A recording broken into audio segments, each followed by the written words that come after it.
दोस्तों, दिल्ली में वोटिंग शुरू हो गई है और करीब 1 बजे के करीब तक 33% वोट जो पड़ चुके हैं। लेकिन जो चुनाव का रुझान है, जो बीच में ये एक हफ्ते के दौरान में देखिएगा, जो सर्वे हो गए, ओपिनियन पोल्स, जो एक सट्टा बाजार का ओपिनियन पोल है, और जिस तरह से कुछ ओपिनियन पोल जैसे कि बोल सकते हैं कि जो पार्टियां कराती है, तो किस तरह से अभी बोल सकते हैं कि उनमें क्या दिखाई दे रहा है कि कौन जीतेगा।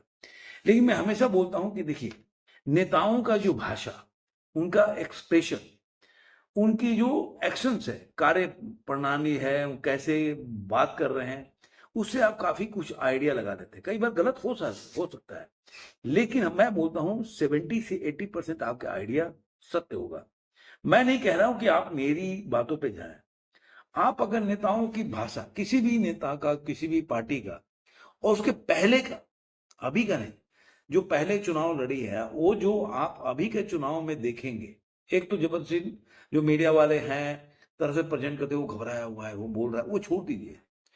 जो नेता खुद आप देख रहे हैं टेलीविजन चैनल पे आके बोल रहे हैं, किसी भी पार्टी के नेता हो, और जिस तरह से वो पहले बोलते थे कैसे, और आज कैसे बोल रहे हैं, आज उनका भाषा कैसा है, पहले कैसा था, ये सब आपको एक बार में बता देगा कि जो कि कहीं किसी भी प्रदेश का चुनाव की जो नतीजे क्या होने वाले। और यही वजह है कि दिल्ली का ये चुनाव, जो मैं आकलन करता हूं, उसके हिसाब से ये चुनाव जो है, आम आदमी पार्टी हारने वाली है। कितनी सीटों से हारेगी, कितना सीट आएगा, ये कहना मुश्किल है, लेकिन हारने का मतलब सरकार उनकी नहीं बनेगी। मैं नहीं कह रहा हूं कि उनको 5 सीट आएगा, लेकिन ये बताता, और एक और चीज इसमें जोड़ता चलो कि जो 3 प्रमुख सीट है उनके, अरविंद केजरीवाल का सीट हो, या मनीष सिसोदिया, या आतिशी मरलेना का, ये तीनों लोग, मैं आतिशी मरलेना को तो नहीं बोल सकता, ये मतलब तीनों में से 2 लोग ये चुनाव जो है हारने वाले हैं। अरविंद केजरीवाल का हारने के चांसेस ज्यादा हैं, और यही मनीष सिसोदिया की भी हालत है, जिसकी वजह से मुझे लग रहा है कि मनीष सिसोदिया ने अपना कंस्टिट्यूंसी इसीलिए चेंज किया था। लेकिन जो ग्राउंड रिपोर्ट्स है, जो आ रही हैं तरह तरह से, जो आकलन न्यूज के चैनल को, या वहाँ के लोकल पत्र जो खबरें हैं, उसको अगर आकलन करते हैं, तो आपको लग जाएगा कि चुनाव में इस बार मनीष सिसोदिया और अरविंद केजरीवाल का जीतना लगभग, मुझे लग रहा है, नामुमकिन सा लग रहा है। कोई चमत्कार हो जाए तो अलग बात है, चमत्कार को हमेशा नमस्कार है, लेकिन जो ग्राउंड रिपोर्ट्स के जो न्यूज आ रहे हैं, जो खबरें आ रही है, वो यही बता रही है।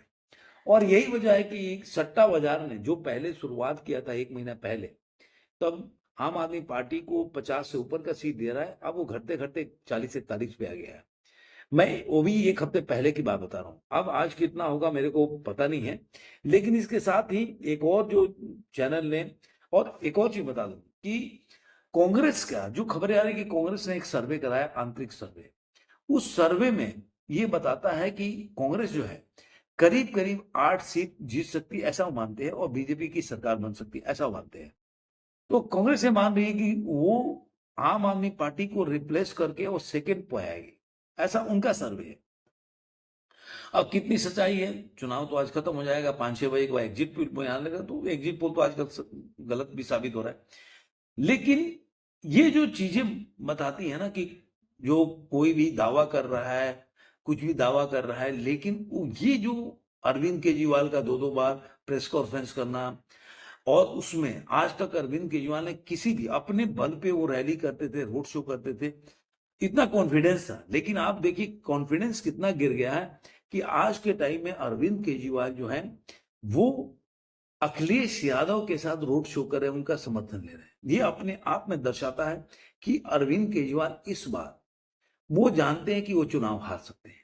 और यही वजह है कि मैं, एक और सर्वे आया उसमें बताया गया है कि इस ओपिनियन पोल में बताया गया है कि आम 37 से 40 सीट लेके आएगा, ऑलमोस्ट 22 जो सीट है वो कम होगा, और बीजेपी 20 से 25 सीट आएगा। तो ये उनका सब रजिस्ट्रेशन, इसमें भी वो दिखा रहे हैं कि आम आदमी पार्टी जो है वो जीत सकती है, और वोटिंग परसेंट में 3 से 4% का वो शो बता रहा है। तो ये जो सर्वे अभी मैं बता देता हूं, ये भी एक सर्वे है ये सर्वे Delhi opinion poll AAP versus BJP Congress no is the getting how many seats. तो ये जो गौरव शर्मा कोई है, उन्होंने पब्लिश किया इस सर्वे को। तो ये मतलब ये दर्शाता है कि बीजेपी जो है स्ट्रांग हुई है। मतलब अगर 27-28 सीट दे रहे हो, 10-12 सीट का अंतर बता रहे हैं, तो अपने आप में भी ये बहुत बड़ी उपलब्धि है। अब मैं बोल रहा हूं कि जो सट्टा बाजार का उठा लीजिए, वो भी ऐसे ही दे रहा है कि कांटे की टक्कर है। अब कांटे की टक्कर तो महाराष्ट्र में भी दिख रहा था, लेकिन नतीजे आए कुछ और। ऐसे ही हरियाणा में बीजेपी पीछे चल रही थी, लेकिन नतीजे आए कुछ और। क्यों? क्योंकि जब एक्सप्रेशन मतलब होता है ना कि लाउडर देन जो वॉइस होता है, वो बता देता है कि जो जो सत्ता पार्टी है, ये जो कौन से पार्टी है, उसकी अपनी मतलब जो एक्शन है वो क्या है। ऐसे ही मैंने आपको बताया कि कुछ दिन पहले की बात है, जो अभी देखिए कि जो कांग्रेस ने सर्वे कराया था, फिर आम आदमी पार्टी ने भी सर्वे कराया था। तो आम आदमी पार्टी से जब पूछा गया कि भाई आप कितना सीट श्योर जीत सकते हो, तो उन्होंने बोला कि देखिए 12 सीट तो हम श्योर जीत रहे हैं। फिर ऐसे बढ़ाते बढ़ाते वो 30-40 के बाद जाके वो रुक गए। तो मतलब उनके पास भी कोई कैलकुलेशन ऐसा नहीं है जो बता रहा है कि आप 40 से ऊपर सीट जीत सकते हैं। कि मतलब ये सीट इतना मार्जिन से जीत सकता हूँ, ये सीट इतना ज्यादा मार्जिन से जीत सकता हूँ, ये सब बातें हैं। तो कहीं ना कहीं ओपिनियन पल जो बता रहा है, जो ओपिनियन जो और जो ग्राउंड से रिपोर्ट आ रहा है, वो ही बता रहा है कि इस बार जो चुनाव है, वो वो जो चुनाव है, वो कहीं ना कहीं आम आदमी पार्टी के लिए खतरे की घंटी बता रहा है। बाकी तो अभी आजकल में पता 8 तारीख को पता चल जाएगा, और आज भी एग्जिट पोल आएगा। तो 2-3 दिन तो आपको टीवी पे भी मजा देखने को मिलेगा कि कौन जीत रहा है, कौन हार रहा है। तो ये सब चलता रहे। और अगर कोई ये धीरे धीरे करने लगे कि वोटिंग जो है वो गलत तरीके से उसको स्याही लगा के और वोट को बदला जा रहा है या इन्फ्लुएंस किया जा रहा है, उसका बाद में देखिए अमित मालविया ने भी उसका फोटो बंदे का डाला और पूछ किया कि पूरा रॉन्ग है। जो आतिशी ने डाला था एक इंटरव्यू एक बंदे का, कि स्याही लगा के वो वोट जो है उसको खरीदा जा रहा है।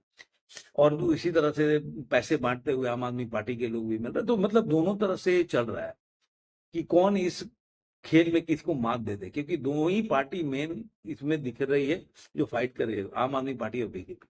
कांग्रेस वोट काट काट कर किसको नुकसान कितना पहुंचाएगी, ये आने वाले दिनों में पता चलेगा। तो आपको ये वीडियो कैसा लगा जरूर कमेंट बॉक्स में बताइएगा, और बने रहिए मेरे चैनल से। कमेंट जरूर करना भूलिए कहाँ से आपका क्या सोचना है, आप किस तरह सोचते हैं, आप कितना आपका क्या मानना है कि किस पार्टी को कितना मिलेगा सीट। अगर मेरा देखेंगे पूछने के लिए, तो मैं बोल सकता हूं कि बीजेपी जो है 40 के आसपास या 40-45 के बीच में सीट ले जाएगी। अब बाकी और आम आदमी पार्टी और कांग्रेस में बंटवारा होगा। मैं ऐसा नहीं बोल सकता कि बीजेपी एकदम 60-70 सीट लेके आ जाएगी। तो मुझे नहीं पता, जैसे कि मैंने कुछ और प्रेडिक्ट किया था महाराष्ट्र में और क्लीन स्वीप किया, तो वो एक अलग बात हो जाती। तो लेकिन आपको जरूर कमेंट बॉक्स में लिखिए ये आपका मानना कितना, कि आप कितना जानते हो, या आपका क्या प्रेडिक्शन है कि कितना सीट कौन पार्टी लेके आ सकती है।